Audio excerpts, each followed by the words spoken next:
Queridos irmãos e amigos, mais uma vez queremos cumprimentar a todos com a doce e bendita paz de nosso Senhor e Salvador Jesus Cristo.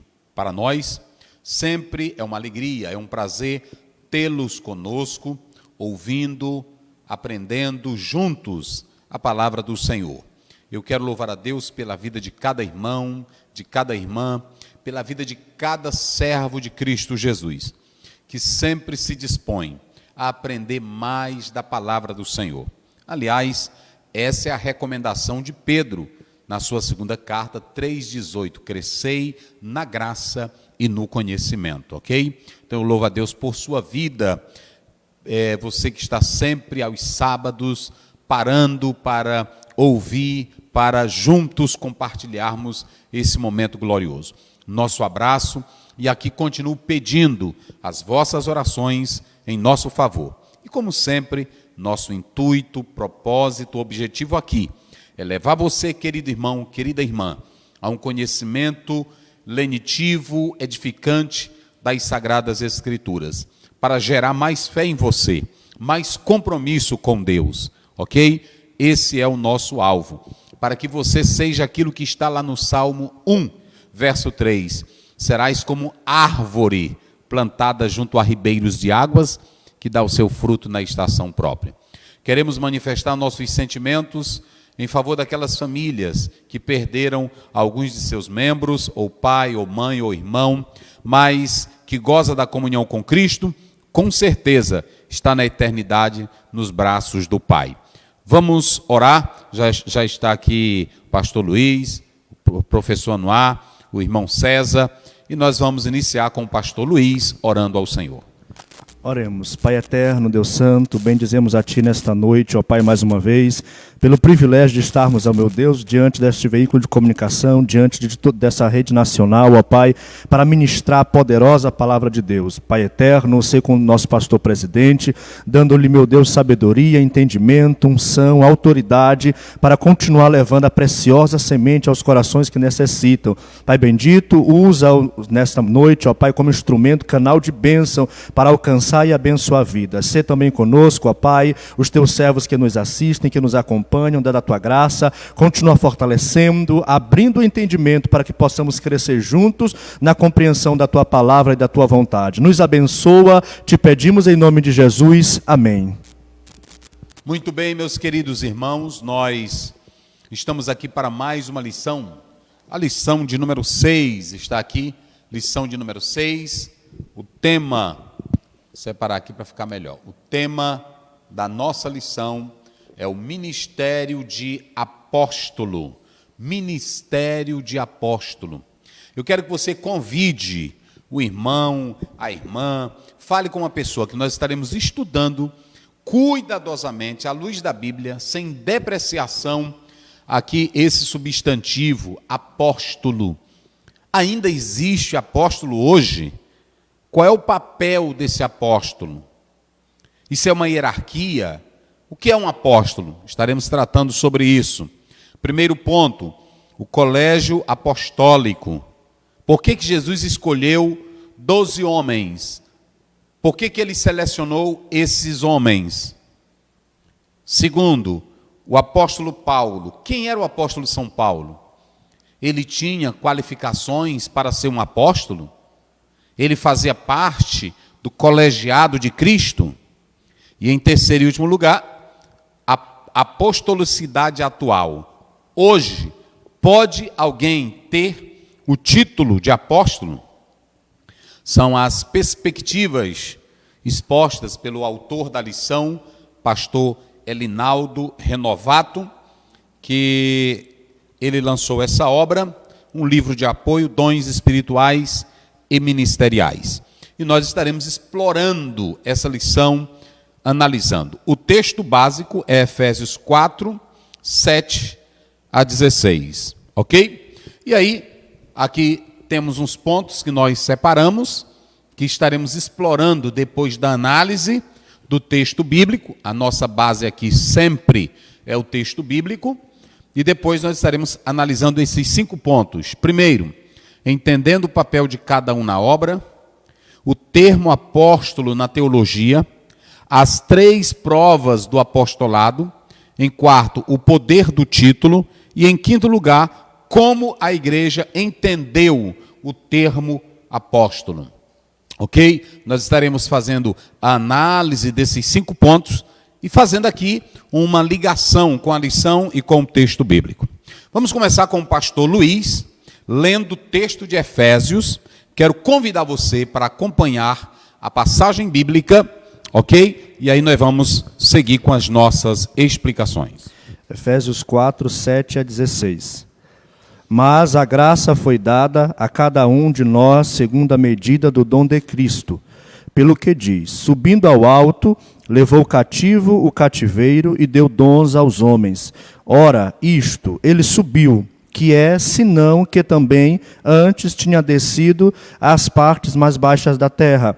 Aquele que desceu é também o mesmo que subiu acima de todos os céus para cumprir todas as coisas. E ele mesmo deu uns para apóstolos, outros para profetas, outros para evangelistas, outros para pastores e doutores, querendo o aperfeiçoamento dos santos para a obra do ministério, para a edificação do corpo de Cristo, até que todos cheguemos à unidade da fé e ao conhecimento do Filho de Deus, a varão perfeito, à medida da estatura completa de Cristo, para que não sejamos mais meninos inconstantes, levados em roda por todo o vento de doutrina, pelo engano dos homens que com astúcia enganam fraudulosamente. Antes, seguindo a verdade em amor, cresçamos em tudo naquele que é a cabeça, Cristo, do qual todo o corpo, bem ajustado e ligado pelo auxílio de todas as juntas, segundo a justa operação de cada parte, faz o aumento do corpo para a sua edificação em amor. Muito bem, muito bem. A estrutura que nós vamos começar hoje é essa aqui. Aqui nós temos, deixa eu separar aqui, ok, vai ser assim. Aqui nós temos o corpo, que é a igreja. Nesse corpo que é a igreja, nós temos o cabeça, que é Jesus, ok? Jesus. O apóstolo São Paulo, ele está dando essa estrutura sobre os dons ministeriais. Aqui está o corpo, que é a igreja. Esse corpo precisa tomar forma, esse corpo precisa ter elementos para que ele se desenvolva. Uma clássica exposição está lá em Ezequiel 37, quando ele vê o vale de ossos secos, mas para se tornar um corpo é preciso junção, ligamento, nervos, peles, ossos, como ele acabou de ler. Essa construção do corpo, ela não acontece unilateral, ela não acontece isolada, ela não acontece sem liderança. Estão entendendo? Essa ideia de que o crente não precisa de pastor, de orientação de líderes, que ele pode seguir sozinho, é a pior heresia existente na face da terra.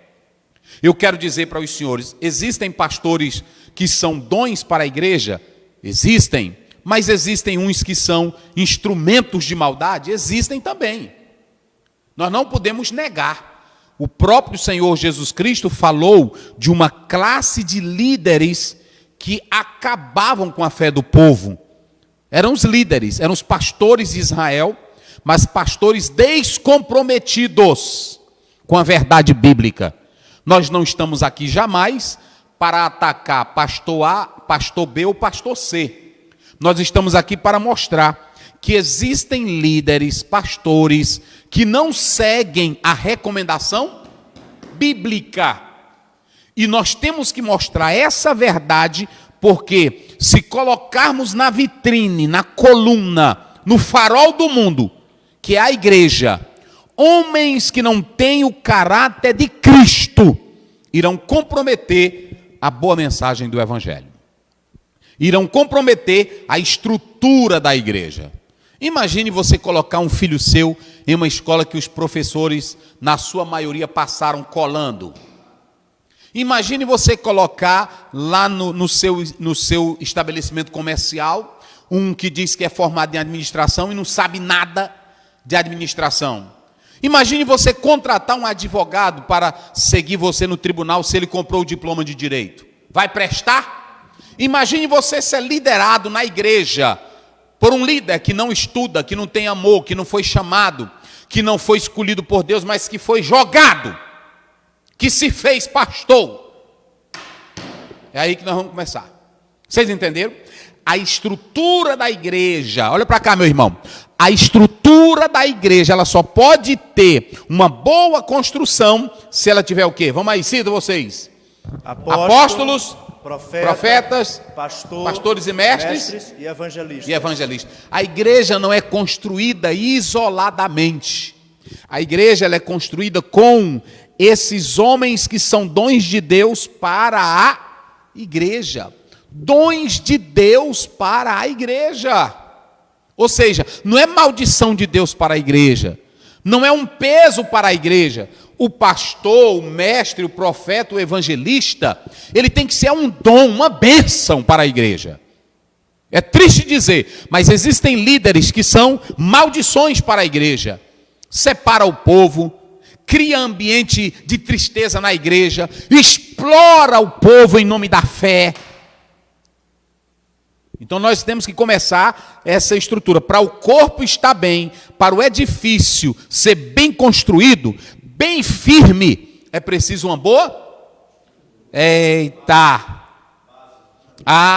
É necessário para isso aqui uma base. Vamos ver aí Efésios 2:20. Só para começar aqui, é só para começar. 2:20. Isso. Edificados sobre o fundamento dos apóstolos. Lá vai. Ei, parei.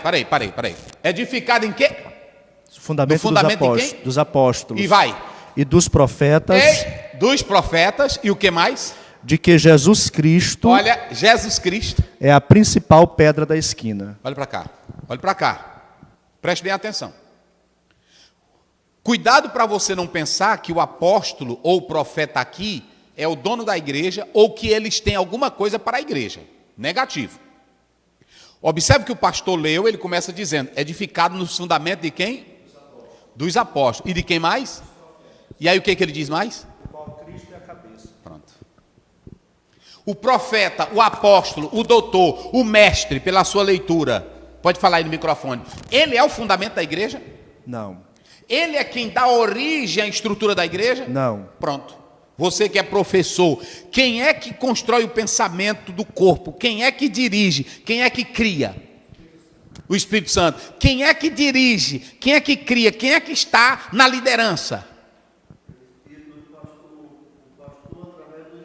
Pronto, pastor através do Espírito.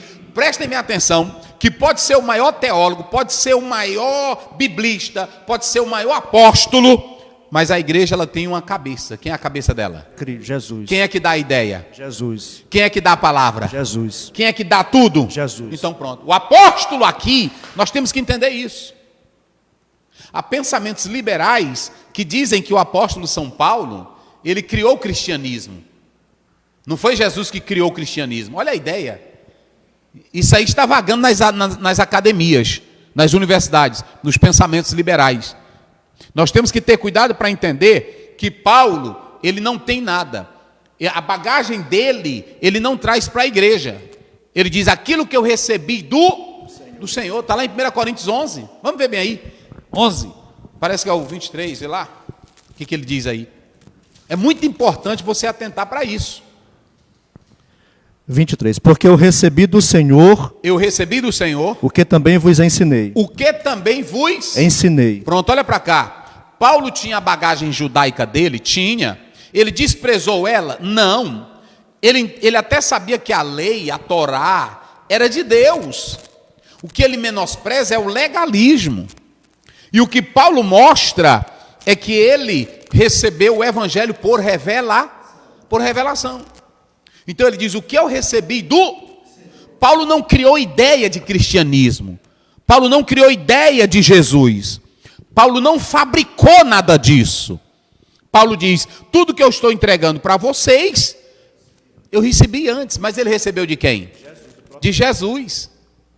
Aí alguém diz, mas o Jesus Cristo, Paulo aprendeu de Barnabé, Paulo aprendeu. Se você ler Gálatas, você vai entender que o próprio Paulo diz: não, eu ouvi alguns irmãos, mas eu nem tive com as colunas da igreja. O evangelho que eu recebi, eu recebi por revelação. Aí o Deus mostrou para o apóstolo São Paulo.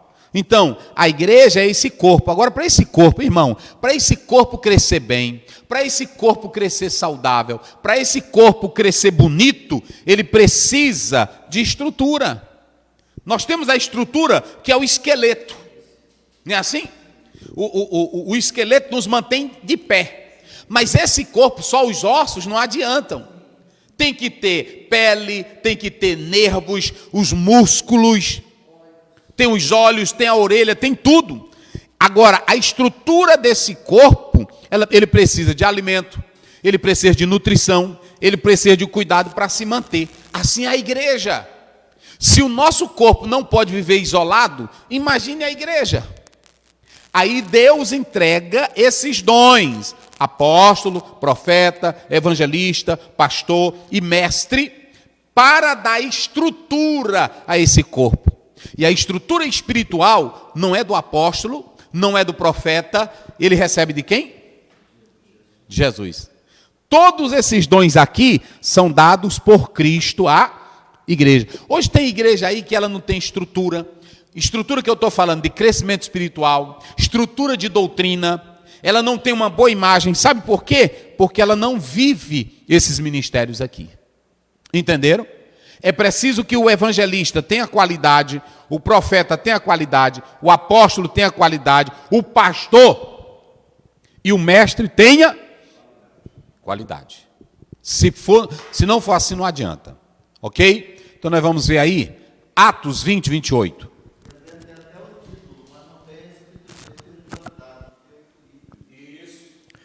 Olhai, pois, por vós e por todo o rebanho, sobre o que o Espírito Santo vos constituiu bispos, para apacentardes a igreja de Deus que ele resgatou com seu próprio sangue. Quem foi que constituiu? O Espírito Santo. Pronto. Então, essa liderança aqui é dada pela Trindade Divina. Entendeu? Para o corpo. Nós vamos já falar sobre isso. Então, voltando para cá agora. Observem, vamos lá, Efésios 4, 7. Já está aí? Como é que diz? Mas a graça foi dada a cada um de nós, segundo a medida do dom de Cristo. Eu já expliquei uma vez que essa graça aí que o pastor leu, charis, não é a graça salvadora. É uma graça de concessão de dons. Entenderam? É uma graça específica que Deus está dando dons. Por que é interessante atentar para essa primeira colocação minha no texto? Dons dados pela graça.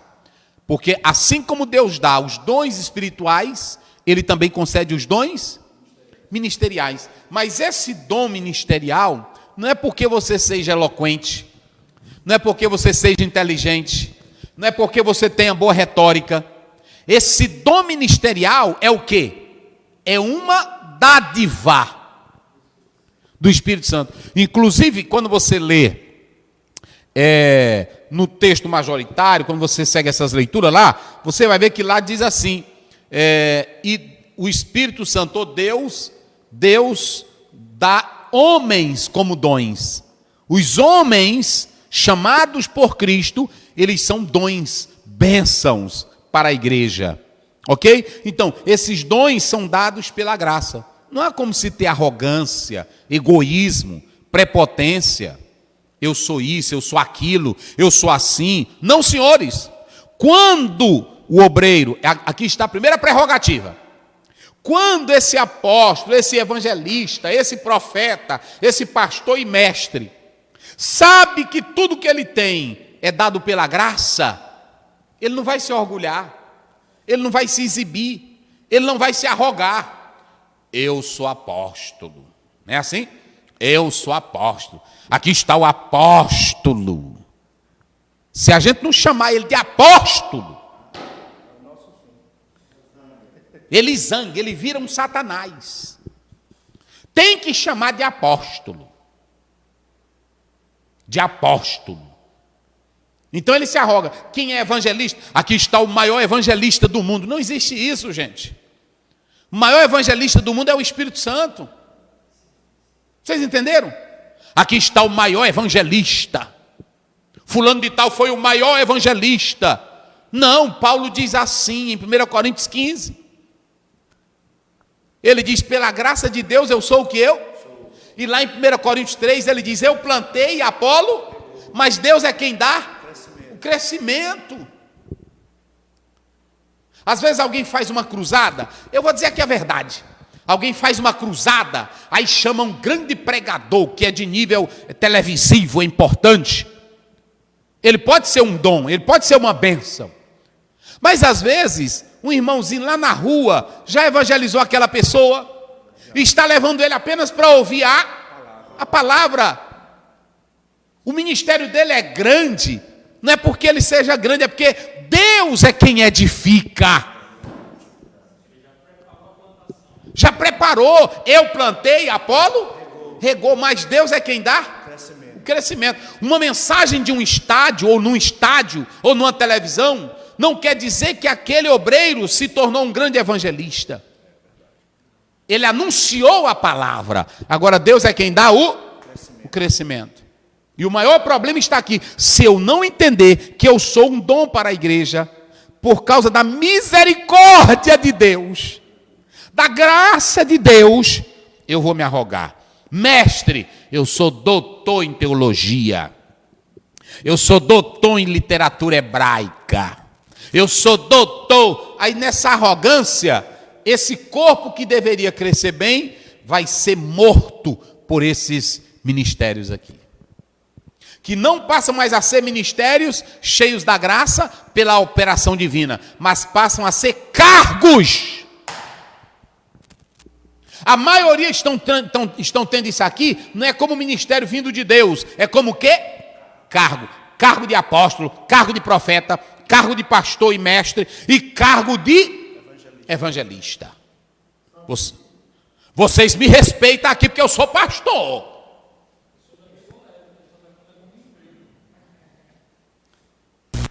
Vocês me respeitam aqui que eu sou apóstolo. Vocês me tratam bem aqui que eu sou o quê? Profeta. Eu vou lá te dizer aqui. Está filmando aí direito, irmão? Olha para mim aqui. Esses títulos, lá vai. Bispo, apóstolo, profeta, pastores. A ênfase mais aqui não é de cargo, é de qualidade. E se tu pensar que tu é alguma coisa com título de apóstolo, ou então de bispo, ou ministro, irmão, eu sou ministro do evangelho. Vamos ver aí, 1 Coríntios 4, rapidinho aí. Eita coisa boa, vai. É a palavra de Deus, se tu se zangar é com a Bíblia. Que os homens nos considerem como ministros de Cristo e despenseiros dos mistérios de Deus. Que os homens nos considerem como ministros de Cristo e despenseiros dos mistérios de Deus. Aqui ó.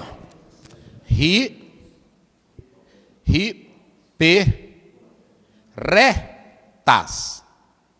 Essa palavra é bem conhecida e há muitas teorias para a explicação dela. Mas está aqui, ó, no próprio texto. Hiperetas. Deixa eu dizer uma coisa interessante. A gente usa os acentos no nosso grego como no português. Mas lembrando que não tinha acentos. Isso aqui foi feito só para questão de leitura, tonicidade. Ok? Ninguém sabe. Eu posso dizer hiperetas ou eu posso dizer hiperetas. Eu vou ler como no português. Ok? O que seria, pastor Zé, esse hiperetas que está aí no texto? Alguns dizem que significa remador de segunda, não é nem de primeira.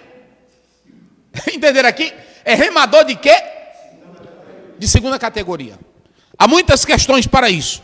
Mas a única coisa que eu quero dizer é que a melhor tradução que eu faria para ministro, que os homens nos considerem como ministros. Eu não vou nem falar de segunda categoria. É só isso daqui. Olha, eu só iria fazer isso aqui. Olha aqui, eu só iria usar o quê? Servo. Mas eu também traduzi lá na minha obra, eu coloquei isso aqui. O garçom. Na obra de Deus, tu só tem um papel.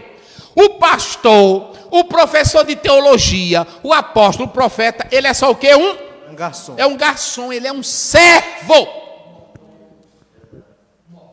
Ele é só um mordomo, tu não é nada. Não pensa, tu não tem a inteligência que a graça de Deus, o poder de Deus. Quem dá é o Senhor. Tudo que você tem é para o bem do corpo. Pastor Ziel, o senhor está nos ferindo. Não, senhores, eu sou pastor também. Só que eu estou aqui na igreja com uma consciência. Eu sei que eu sou pastor não no sentido de cargo. Eu sou pastor no sentido de qualidade, de dar o melhor para o rebanho. Aleluia. Não é isso? É lá o Salmo 23. Adonai roi loessá. Bineot desher al-Seni. Ali ele está dizendo, o Senhor é o meu e nada. Aí ele diz, o pastor supremo, o exemplo maior é Deus. Ele pega a ovelhinha dele, ele leva para onde? Pastos verdes. Deus dá capim seco para nós comer? Hein? Deus dá? Deus dá coisa podre para nós comer? Não. Ele diz, ele leva as ovelhas aos pastos e as águas é o quê? Deus bota a ovelhinha dele para beber em água velha toldada, suja? Não. E por que tu faz isso, pastor? Mensagenzinha copiada da internet. Pastozinho seco, vai ler a Bíblia na hora que vai pregar, só pega na Bíblia quando vai dar uma palavra. E na hora que recebe a oportunidade. Ou então só quando recebe a oportunidade. Ei, meu irmão, tá filmando aí direito, irmão? Esse é o pastor que mata o rebanho. Que não ora, não lê Bíblia, não estuda e só trabalha para ganhar o dinheiro da igreja, exigindo altos salários. E aí? Altos salários. Eu sou pastor. Se não fizer o aniversário dele, ele morre.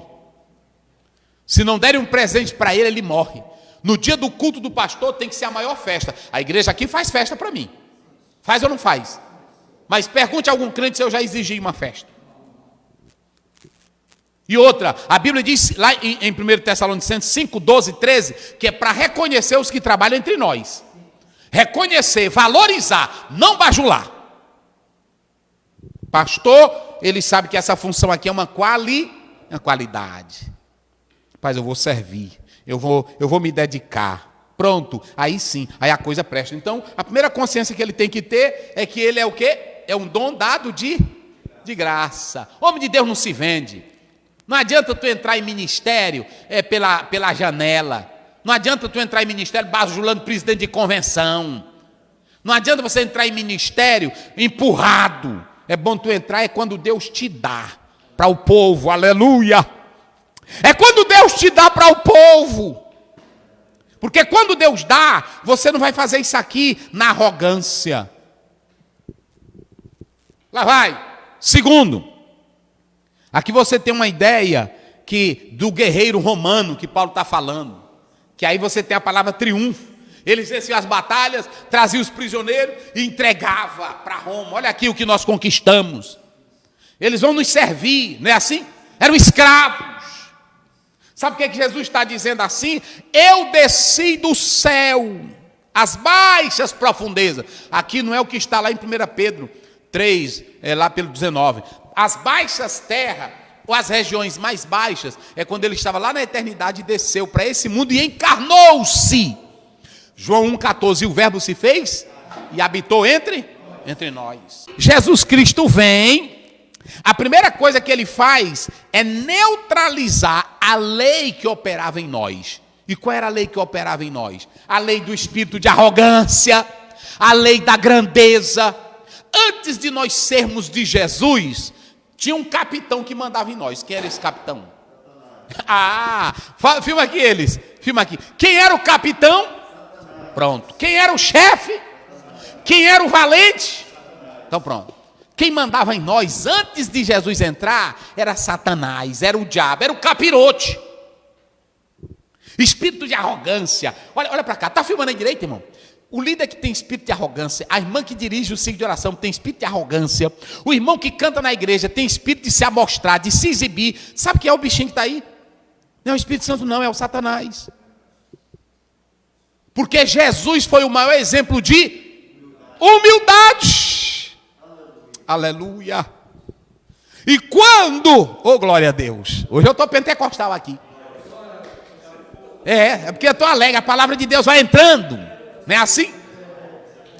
Olha, a Bíblia diz que Jesus, ele veio e ele pregou, e quem aceitou ele pegou, expulsou Satanás, está lá em Mateus 12, expulsou da nossa vida, ele agora manda em nós, e nós somos o quê?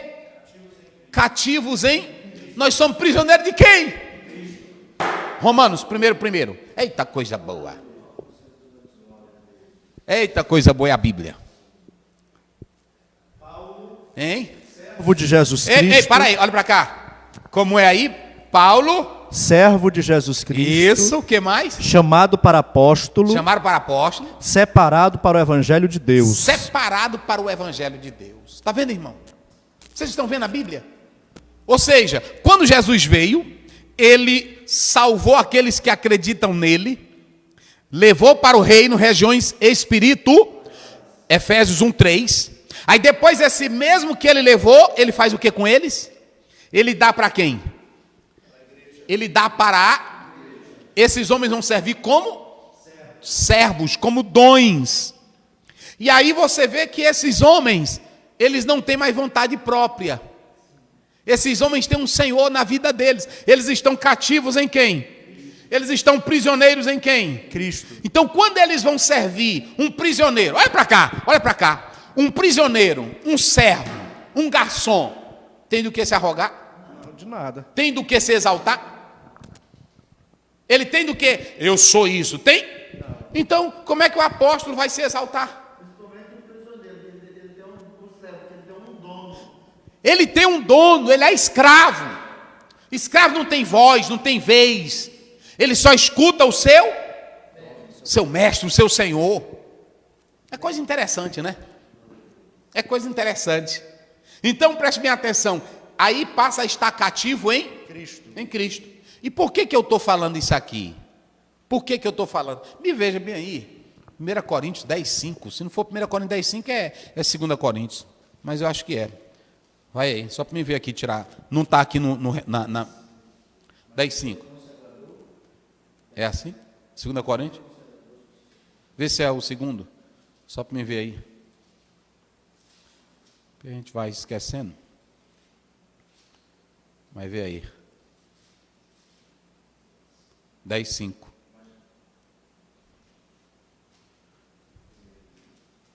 Segunda Coríntios.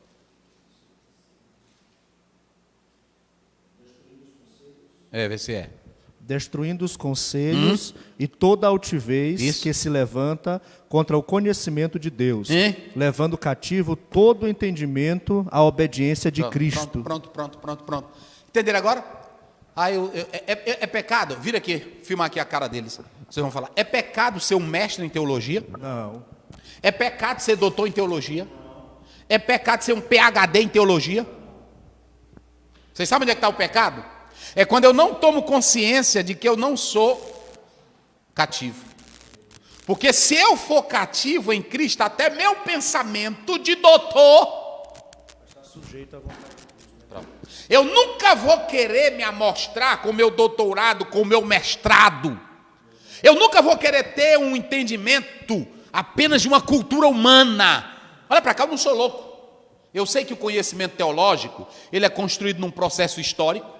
Eu sei que o conhecimento teológico, ele é construído dentro de uma matriz também antropológica, cultural. Existe o City-Libens, existe uma estrutura histórica e humana. E que o texto bíblico, ele não é isolado desses fatores. Mesmo sendo inspirado, mas o texto aconteceu em algum lugar, com algumas pessoas. Mas eu tenho que entender que há inspiração divina nesse texto. Não é isso? Eu tenho que entender, eu não posso ver isso só no nível humano. Não, isso aqui é escrito pelos homens. E a maior prova do texto de que é poder de Deus é quando ele me toca e me transforma. Eu tenho que ver os elementos presentes, né, na construção desse texto. Porque eu sei que a Bíblia, como diz Lade, é um livro escrito, inspirado por Deus, mas em linguagem humana. Não é assim? Agora, o que eu tenho que entender é que como mestre, eu não posso usar qualquer tipo de interpretação minha para a Bíblia. Não é que eu não possa fazer o julgamento. O juízo livre, como dizia Lutero, está lá. Mas diante da Bíblia, não é ela que tem que se render ao meu entendimento. Entenderam agora? Eu é que tenho que me render. É por isso que Jesus não disse assim: se tu crê conforme tu achas, se tu crê conforme tu pensas. João 5,39. Ele diz: examinai as Escrituras. Mateus 22, 29. Errais não conhecendo as Escrituras e nem o poder de Deus. João 7, 38. Quem crê, está lá no 38, 37, 38. Quem crê em mim, como diz, não é como tu diz, não é como o Bultmann diz, não é como o Jürgen Roloff diz, não é como o Strong diz, é como Deus diz. Então olha para cá, querido teólogo, querido doutor, deixe que o teu pensamento, a tua mente, seja cativa, porque aí ele diz aí, é por isso que Paulo diz, é 2 Coríntios 10, lê de novo. Destruindo os conselhos e toda a altivez que se levanta contra o conhecimento de Deus. Destruindo o quê? Os conselhos e toda a altivez. Toda altivez, o que é altivez? Orgulho, prepotência. Eu acho isso aqui. O texto da Bíblia não é como a gente pensa. Olha, irmão, se eu vejo uma pessoa alegre, eu vejo uma pessoa que tem fé, ela tem a experiência. Há um teólogo, o que está por trás das palavras. Eu me esqueci agora o nome dele, mas é Master. Ele diz o seguinte: o que está por trás da palavra, eu não posso só ver essas questões. Ao literal, eu também não vou buscar só o literalismo, mas eu tenho que entender que esse texto ele tem um efeito divino. E se eu creio no texto, ele mudou minha vida, quem sou eu para ter um pensamento para ir destruir a alegria do irmão, a fé do irmão? Olha para cá, querido teólogo, deixa a tua mente, a tua inteligência ser cativada em Cristo, que aí quando tu for ensinar, tu não vai no espírito de arrogância, de prepotência, de grandeza. Está filmando aí direito? Eu vou dizer agora pior, a maioria, não são todos, mas a maioria hoje estuda, sabe para que é? Só para mostrar erudição, criar debate, criar confusão, criar contenda. Cada um querendo ter uma ideia, uma exposição magistral, para dizer que é fulano. Um dia desse um rapaz disse: "Ei, pastor, venha para um debate." Eu disse: "Debate? Nós queremos um debate." Eu disse: "Rapaz, eu vou ver." Mas tem um pedagogo que diz assim: debate só é bom quando tu busca uma solução de um problema. Eu entrar em debate só para... eu vou lendo a Bíblia, eu vou lendo livros e vou fazendo o meu julgamento e vou pedindo orientação do Espírito Santo para a minha fé. Pronto, para a minha fé. Debate não vai mudar ninguém. Ok? Claro que nós temos que entender que o diálogo, não é assim?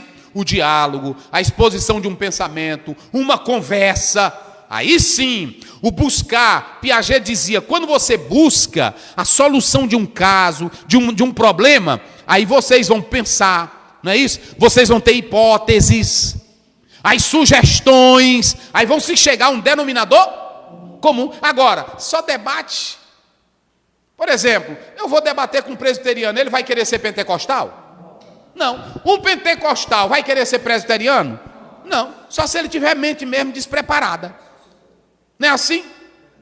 Um dia um testemunho de Jeová, está filmando aí direito? O testemunho de Jeová bateu na minha porta. Eu disse: "Pô, não." Ele disse: "É porque eu sou testemunho de Jeová." Eu disse: "Ah, é, né?" Não maltratei ele, não. Eu disse: "Eu sou assembleiano. O que você acha? Você acha que vai ter futuro nós dois discutirmos? Primeiro, eu estou bem certo no que eu creio." Ele disse: "Eu também estou." Eu disse: "Pois bom dia. Deus lhe abençoe. Fique na paz." Pronto. E olha que eu leio tudo dos testemunhos de Jeová. Até a tradução do Novo Mundo eu leio. Sei de algumas coisas, mas eu fico para mim. Se a pessoa vier desfazer ou querer desmoralizar, aí eu entro. Não é assim? Aí eu entro. Agora, gastar tempo não funciona. Não é esse o trabalho do mestre.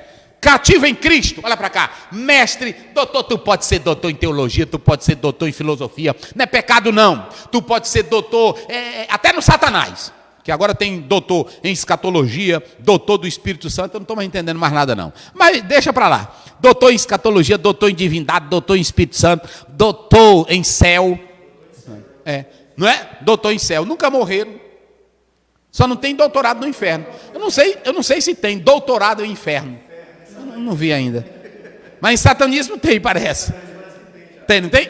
Agora, doutorado no inferno, não. São assuntos que não levam à frente. O correto é você ter a mente cativa em... Olha, sabe, olha para cá. Quando eu vou... Levanta essa Bíblia aí. Quando eu vou, todo dia pela manhã, eu tenho minha meditação. E quando eu vou para o texto bíblico, eu digo, Senhor, eu estou diante da Tua palavra. Eu creio na Tua palavra. Meu Deus, eu quero me render diante da Tua palavra. E eu quero, Senhor Deus, que Tu ilumine a minha mente. Não é assim, me dê uma nova revelação. A revelação já está aqui. Me dá uma nova visão. A visão já está aqui. Me dá entendimento. Desvenda, Senhor, os meus olhos. Salmo 119, 18. Para que eu veja as maravilhas. Senhor, me ajude a colocar a Tua palavra no meu, para eu não pecar contra Ti. Senhor, eu quero ser como Moisés. Me aproximando desse terreno santo, eu tiro as sandálias dos... Aí sim, aí eu vou ser um mestre sem saliência, sem arrogância e sem prepotência. E compreender aí? Então, Jesus Cristo veio, nos cativou, nos prendeu, e Paulo diz lá em Filipenses 3, depois você leia lá, o capítulo todo, ele diz claramente que agora ele queria agradar aquele que lhe tornou prisioneiro dele. E Paulo vai dizer, lá em 2 Timóteo, lá em 2 Timóteo, ele diz que o soldado que foi alistado por Cristo, por Deus, ele procura não se envolver com negócios desta, mas agradar aquele que lhe, pronto, alistou. Acabou.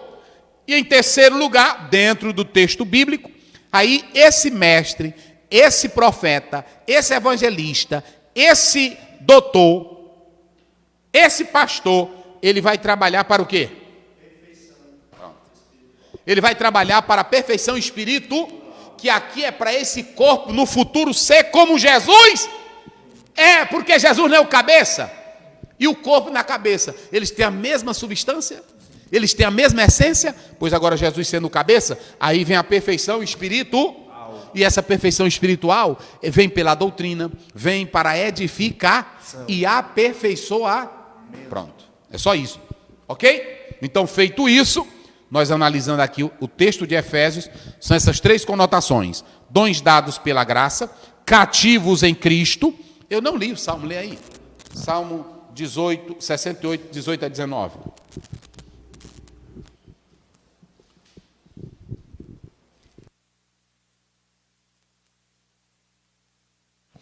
Tu subiste ao alto, levaste cativo o cativeiro, recebestes dons para os homens e até para os rebeldes, para que o Senhor Deus habitasse entre eles.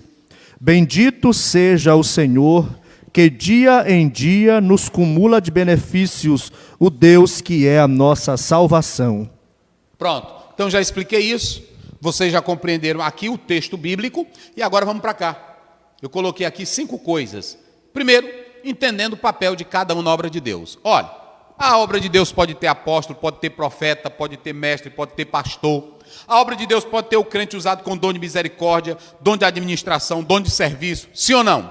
Mas sabe qual é o maior problema? É que muitos não entendem qual é o papel de cada um. Às vezes o crente foi chamado para ser serrote, ele quer ser martelo. Às vezes foi chamado para ser prego, ele quer ser o quê? A plana. Às vezes ele foi chamado para ser uma cadeira, mas ele quer ser o quê? É o trono. E aí não vai ter sucesso. Para não haver desigualdade, disparidade, conflito, a melhor coisa é entender que cada um tem um papel. E cada um recebe de Deus um dom para nesse corpo buscar edificar. Não há problema, irmão. Ô irmão, querido irmão, não há problema. Se eu entendo que Deus me deu um dom e é para a promoção do corpo, se eu vou usar isso só para o corpo, vai ter problema? Não. Agora, quando eu uso para o meu egoísmo, para a minha arrogância, aí sim vai ter problema. Leia aí Filipenses 2:3, rapidinho.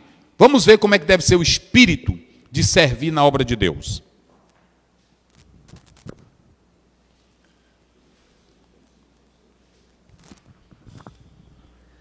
Nada façais por contenda ou por vanglória, mas por humildade. Cada um considere os outros superiores a si mesmo. Não ia ter problema na igreja se cada um desempenhasse o seu papel, como Paulo está dizendo. Nada façais por... Quantos não estão fazendo a obra de Deus, querendo fazer mais do que o outro para se amostrar? Por briga. Outros fazendo para ter glória. Não por contenda, nem por vanglória, mas com humildade. Deus te deu um dom, desenvolva isso com humildade. Não é teu. Você não produziu nada. Até o teu trabalho, o que você fizer na obra, nunca se arrogue. A Martin Lloyd-Jones diz que a maior tentação na vida de um crente não é só a questão de mulher, de bebida. Às vezes nós somos tentados até no nosso egoísmo religioso. Quando eu prego bem, eu disse, rapaz, eu sou pregador mesmo. Eu canto, Deus tem me dado um talento. Às vezes eu vou ser tentado em mim mesmo. Vocês entenderam como é as coisas? Não é só lá fora, não, é em mim mesmo. É por isso que eu digo que o maior diabo não é o que está lá fora, é o que está dentro de nós. Porque o lá fora, ele só pode me atacar se eu der permissão. E o de dentro? Quantos não estão cantando com inveja, pregando com um sentimento diferente? Não é assim? Quantos não estão falando de santidade, mas estão olhando para a irmãzinha lá no banco? Aí vai. Então, primeiro, se situe. Qual é o teu papel? Qual é o teu dom? Deus te deu aquilo ali, pronto, se encaixe e faça o seu trabalho. Nós temos outra referência, mas eu não vou ler aqui. Segundo, o termo apóstolo. Vou tratar isso aqui. Eu estou já abordando toda a lição. Apóstolo. Ok? Deixa eu colocar aqui, rapidinho.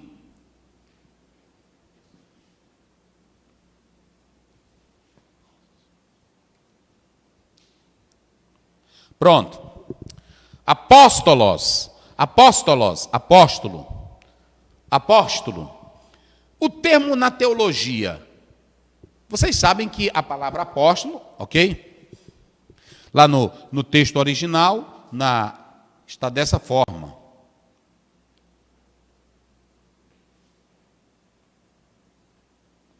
Que está no acusativo, né? Objeto direto, ok?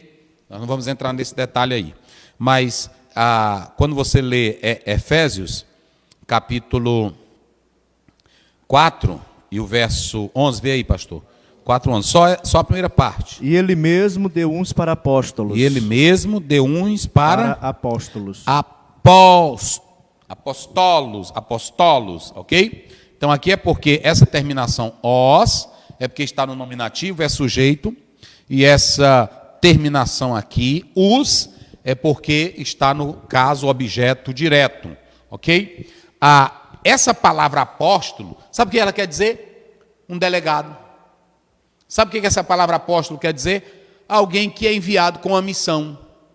Sabe o que essa palavra apóstolo quer dizer? Alguém que fez parte do colegiado de Cristo, escolhido por ele. A palavra apóstolo, ela quer dizer simplesmente enviado, ou um delegado, ou uma pessoa que é mandado com uma missão especial. Esse é o sentido da palavra apóstolo. Vocês entenderam agora? Então, esse apóstolo aqui, como é que esse termo ele era visto na própria concepção dessa questão da teologia? Para vocês terem uma ideia, nós vamos analisar que dentro da própria Bíblia, nós vamos ter o conceito de mensageiro. Leia bem aí Filipenses 2:25. Vamos começar com mensageiro. 2:25. Julguei, contudo, necessário mandar-vos Epafrodito, meu irmão e cooperador e companheiro nos combates, e vosso enviado para prover as minhas necessidades. Pronto. Aí você vê a palavra, o vosso enviado. Enviado, não é assim? Que aí a palavra, aí você lê foi o quê? Filipenses 2:25. Tá aí, ó. Filipenses 2:25. Verso 25. Está bem aqui, companheiro. Aí temos aí, ó, no acusativo, singular, apóstolon. Pronto. Apóstolon, que esse enviado aí, ele está funcionando como um mensageiro. Como mensageiro. Segundo, a segunda colocação é que esse apóstolo significa os discípulos escolhidos por Cristo. Vamos ver aí, 1 Coríntios 15, 5. 1 Coríntios, capítulo 15, verso 5. E que foi visto por Cefas e depois pelos 12. Pronto. E que foi visto por? Cefas e depois pelos 12. Pronto. Interessante. Vamos ver aí Apocalipse 21, verso 14. Aí já está tratando. E o muro da cidade tinha 12 fundamentos, e neles os nomes dos 12 apóstolos do Cordeiro. E está vendo aí? Ele diz que no muro da cidade havia o nome dos 12 apóstolos. Já eu vou fazer a colocação aqui do pastor Elinaldo, renovado. Vamos ver aí Mateus 10, 2. Mateus 10, verso 2. Mateus 10, 2. Vamos lá. Quero que você que está em casa aí nos acompanhando, vá consultando a Bíblia, que eu já vou falar um negócio para vocês. 10, 2. Isso. Ora, os nomes dos 12 apóstolos são estes. O primeiro Simão, chamado Pedro, e André, seu irmão, Tiago, filho de Zebedeu, e João, seu irmão. E aí, agora Marcos 10, aliás, Marcos 6, 30. 6:30. E os apóstolos ajuntaram-se a Jesus e contaram-lhe tudo, Pronto. tanto o que tinham feito como o que tinham ensinado. Olha bem, das 80 vezes, escutem bem, das 80 vezes que esse termo aparece na Bíblia, no Novo Testamento, apóstolo, apenas uma vez vem com o sentido de enviado. Que são as duas referências que o pastor acabou de ler. Entenderam agora? Sentido de enviado. Você já viu que lá em Efésios 4, ele não está sendo enviado. Efésios 4:11, como é que diz? A uns, pois aonde? Na igreja. Lá está sendo enviado? Não. Lá está sendo posto com uma missão de uma posição como um delegado. Então é muito importante vocês entenderem que dessas 80 vezes, o pastor leu aí, Mateus 10, 2, Marcos 6, 30. Aí você tem a ideia de enviado. Quando Jesus enviou, que eles voltaram alegres, porque tinham expulsado demônio, etc. e tal. Entenderam agora? Então, muito cuidado.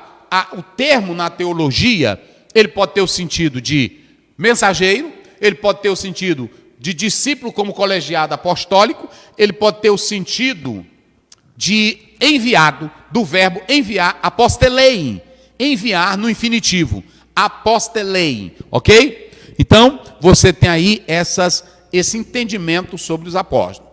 Em terceiro lugar, as 3 provas do apostolado. Vamos ver Atos 1, verso 21 e 22.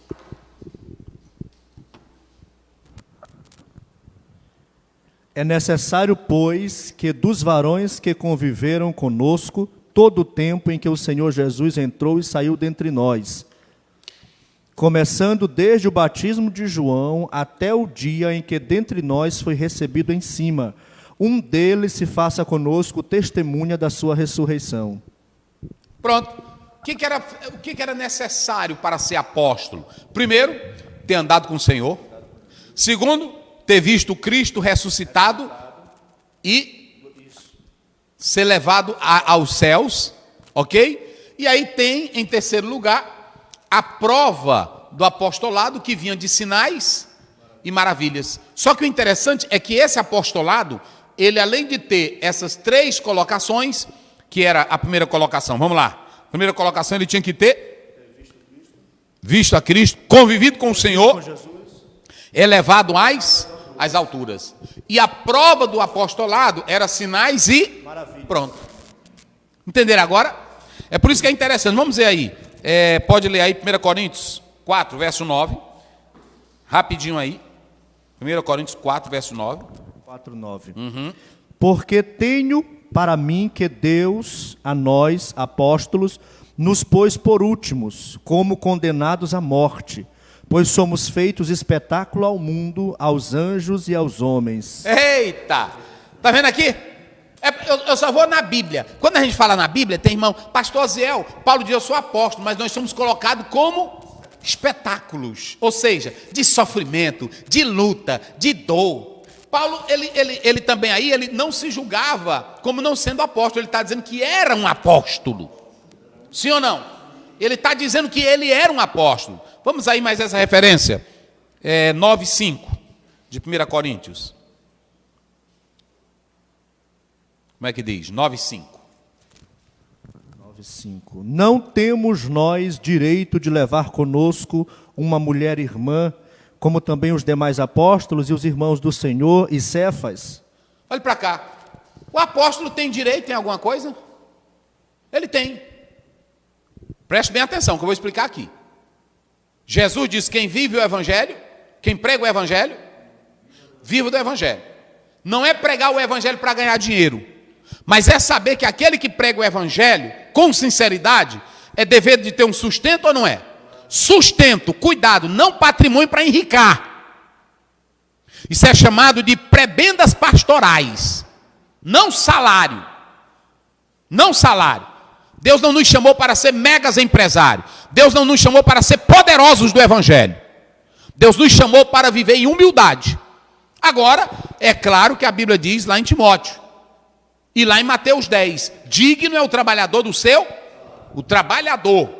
Vocês sabem que a palavra salário, na concepção bíblica, ela não tinha a acepção que hoje tem, que vem da palavra sal, ok? No aspecto romano. Agora, o que nós queremos dizer aqui é que o apóstolo, ele tem um direitozinho dele, tem o direito de dormir, sim ou não? Ele tem o direito de ter a mulherzinha dele, sim ou não? Ele tem o direito de ter a casinha dele, ele tem um carro, é uma necessidade. 2, 4 carros na garagem é luxo, e já é pecado. Porque já quer manter o quê? Riqueza. Ele tem uma casa boa para morar é pecado, agora ele ter várias e várias mansões. Ele ter uma fazendinha para ele criar umas cabecinhas de bode, é pecado? Agora ele ter 300 mil hectares, ele ter 10 mil boi, é de Deus? É não, porque o homem de Deus ele tem que ser um exemplo para a comunidade, ele tem que se doar para a comunidade. Agora eu também quero abrir uma ressalva aqui, existem homens de Deus que antes de ser pastores, já eram empresários, ok? Já eram empresários, eles já tinham uma função, eu mesmo, antes de eu entrar no ministério, eu tinha outras funções, que Deus me abençoou nelas. Tudo que eu consegui, não consegui com a igreja, eu consegui lá fora. Ok? Pronto. Mas mesmo Deus me dando, eu não tenho coragem de andar exibindo. Porque a Bíblia diz que ninguém recebe coisa alguma se do Pai não for.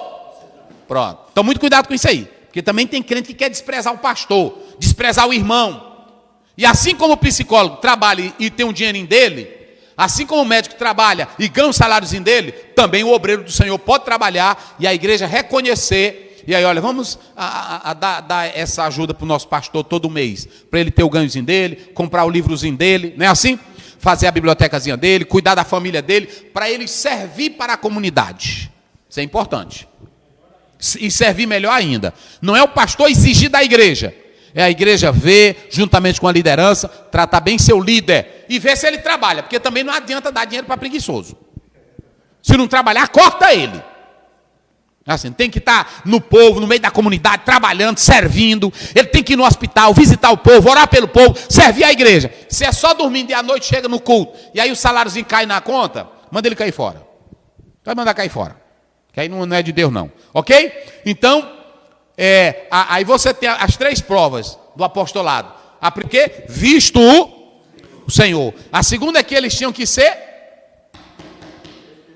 testemunhas de tudo que Jesus fez, quando andou, e ter visto Jesus subir para o céu. E a terceira é que eles teriam, na prática, o apostolado seria provado com o quê? Sinais e maravilhas. Mas tinha outra coisa. Se o apóstolo tivesse essas 3 qualidades, já era apóstolo? Na visão de vocês, vamos aí.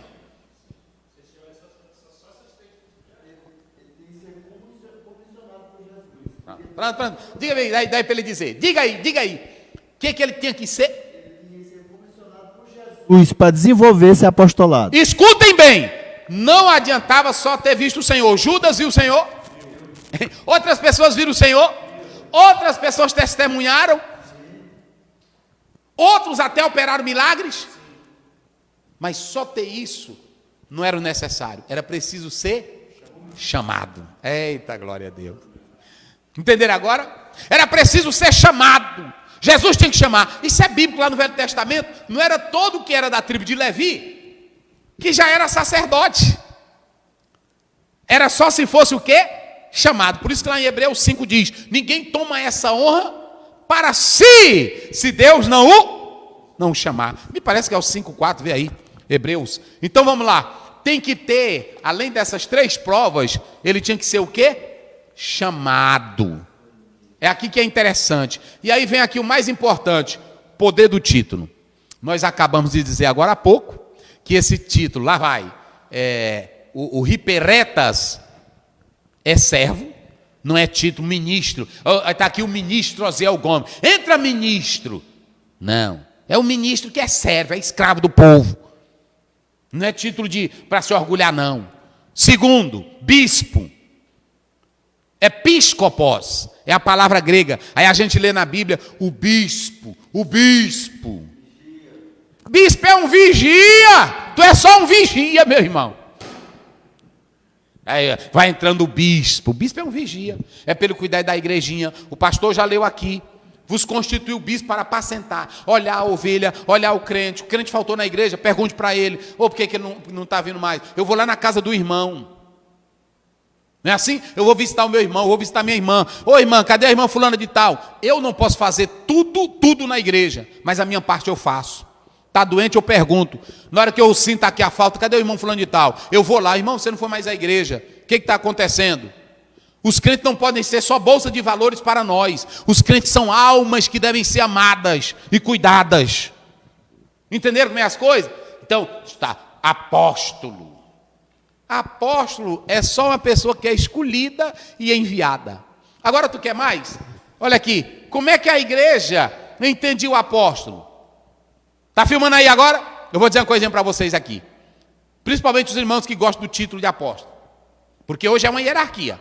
Primeiro ele começa com diácono, primeiro dirigente, depois diácono, presbítero, evangelista, pastor, bispo.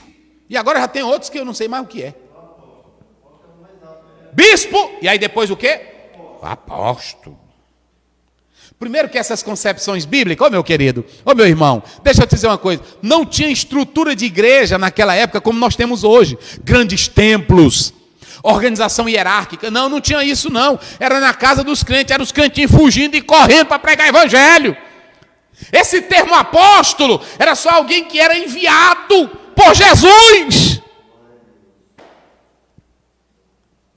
E se você analisar, você vai ver que Barnabé era apóstolo, Silas era apóstolo, Tiago, irmão do Senhor, era apóstolo. Jesus escolheu 12 homens, 12 que faziam parte do ministério apostólico. Por que ele escolheu 12? Sabe por quê? Ele escolheu 12 porque ele não podia estar no mesmo lugar ao mesmo tempo, porque humanamente ele não era onipresente. Então ele escolheu homens para estarem em lugares também anunciando a palavra. Ele escolheu esses homens para que eles pudessem prosseguir com a tradição deles. Mas esses homens aqui eram perfeitos? Esses homens aqui eram santarrões? Eram imperfeitos. Esses apóstolos aqui já eram definidos? Não, eles precisavam de crescimento. O próprio Pedro diz lá que ele não sabia o tanto que Paulo sabia. É ou não é? E ele ainda diz mais, crescei na graça e no conhecimento. Esses apóstolos aqui, eles eram casados? Era, o irmão já leu 1 Coríntios 9. E lá em Mateus 8, você vê que Pedro pede para Jesus orar pela sogra. Era casado. Apóstolo aqui, olha, preste bem atenção, o Senhor escolheu quem? Ele escolheu quem primeiro? Ele escolheu, quando Jesus chegou aqui na terra, ele escolheu quem? Vamos lá, você já sabe. Ele escolheu quem? Não, você está no caminho certo. Quando Jesus veio para a terra, ele escolheu quem? Os homens. Esses homens teriam que ser o quê? Primeiro. Vocês sabem. Não, eles tinham que ser primeiro. Jesus não chamou? Não criou um colegiado? Nesse colegiado, qual era a primeira coisa que eles teriam que ser? Treinado. Que a palavra é o quê? Qual é a palavra para treinados? Preparados. Discípulos. Eles foram chamados para ser o quê? Jesus chamou apóstolo? Não. Jesus chamou o quê? Discípulo. E deixa eu dizer uma coisa mais. Está filmando aí direito, irmão? Jesus não deu o título de apóstolos para eles. Deixa eu dizer uma coisa para vocês. Jesus nunca disse: Pedro, tu é apóstolo, fulano, tu é apóstolo, fulano, tu é apóstolo. Não, porque o termo lá no grego é enviar. Olha para cá, meu irmão. Aí você que gosta dessa... Eu vou já te aquietar aí também. Você que gosta, né? Eu sou o apóstolo, fulano, apóstolo fulano. Apóstolo, Jesus nunca chamou, ele chamou discípulos.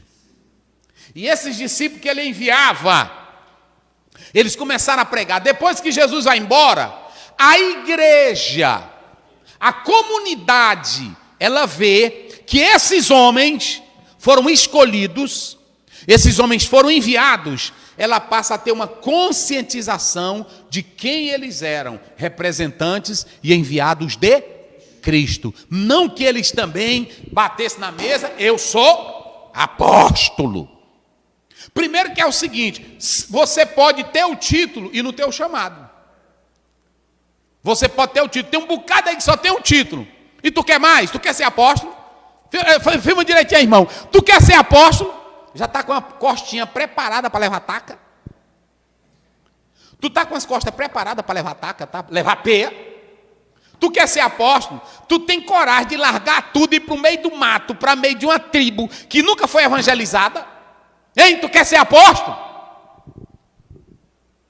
A igreja foi quem criou uma... Jugenroloff diz que a igreja criou uma consciência da missão deles como... Mas não que eles foram legalizados. Entenderam agora? Tem que me tratar como apóstolo. Já está... Quer dizer que apóstolo é o último grau, né? É o último grau. Apóstolo falando de tal. Ok? Então pronto. E aí, eu faltou um pontinho aqui, rapaz, que eu esqueci de colocar. E os alunos aí gostam de... É o sexto. O dom ministerial. Ministerial. De apóstolo. De apóstolo. Ok? Então pronto. Aqui nós vamos analisar. Esse dom ministerial de apóstolo, ele é diferente do colegiado apostólico, que eles tiveram uma missão única, não tinha sucessão apostólica. Esse colegiado foi escolhido por Cristo, tinha as características para ser apóstolo. Com a morte deles, cessa, finda. Brandt diz que com a morte dos apóstolos, findou-se o colegiado apostólico. Agora o que tem hoje é o quê? O dom ministerial de apóstolo. O que é esse dom ministerial? É que um crente, um líder, é escolhido por Deus para, na essência e no caráter dos primeiros apóstolos, eles desenvolveram essa missão. Por exemplo, um pastor, quando evangeliza, quando vai nas ruas, quando vai para um trabalho, ele está fazendo o quê? O dom de apóstolo. Não que ele tenha um ministério apostólico, porque não existe mais. Cessou. E aí vem o mais interessante. Esse dom ministerial, ele pode ser desenvolvido pela liderança para o bem da igreja, para a edificação do corpo de Cristo. Entenderam agora? E aí você tem essas 6 colocações sobre isso.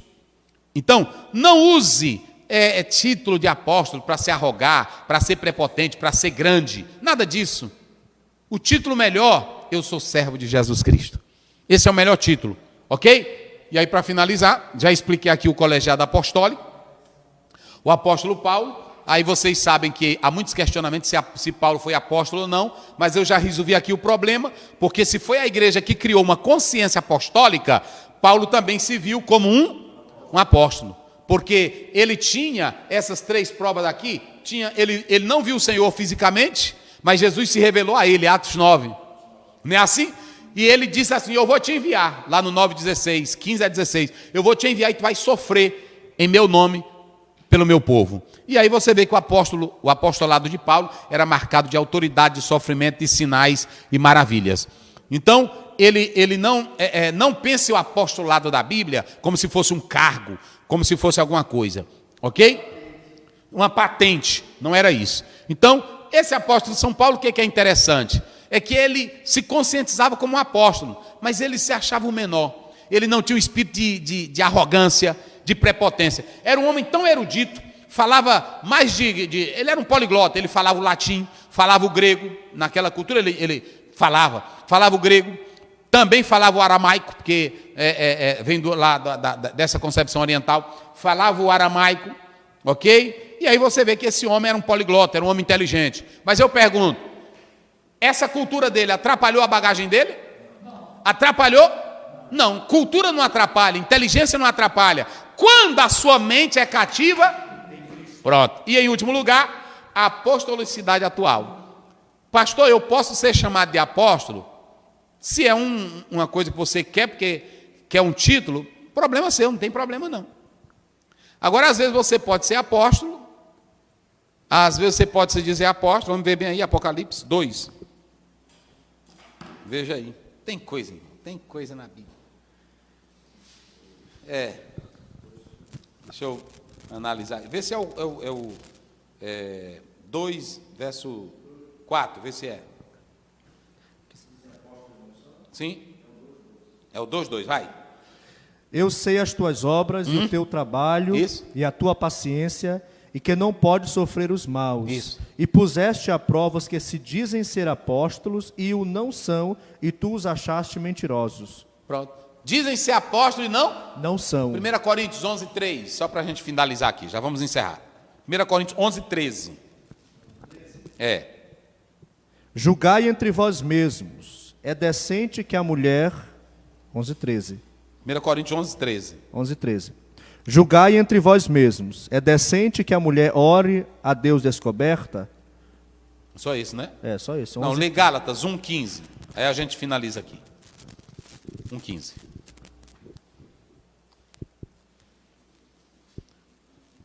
Então, enquanto ele procura, vire para cá, aí a gente faz o seguinte: a apostolicidade atual, eu posso usar esse termo? É o seguinte: se você é um homem de Deus, que desempenha um trabalho, visita, abre trabalhos, tem interesse na obra de Deus, nesse sentido você pode usar.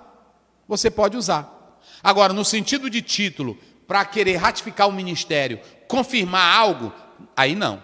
Porque apóstolo, às vezes você é até um apóstolo, nem sabe que é um apóstolo. Sabiam dessa? Porque você faz esse trabalho e nem sabe o que faz.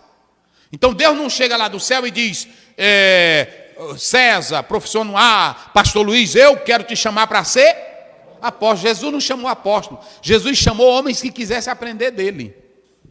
A igreja criou essa consciência. Então, na atualidade, você pode desenvolver o dom ministerial.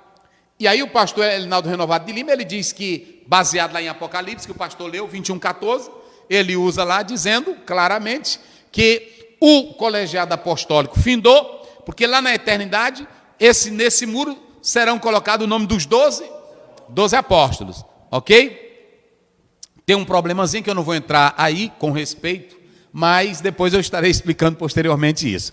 Então, por fim, nós estamos falando aqui que na atualidade, se você trabalha para Deus, você ama a Deus, esse título pode ser caracterizado na essência pelo trabalho. Mas jamais, nunca use título para ratificar um ministério.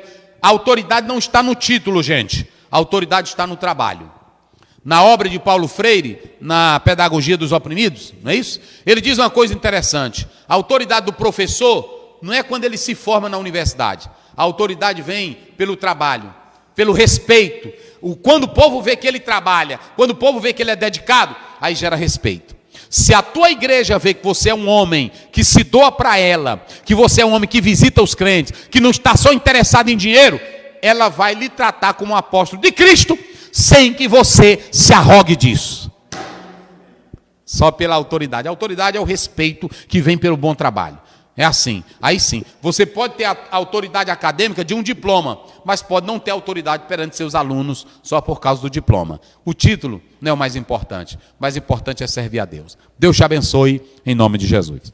Irmão César, ore encerrando ao Senhor.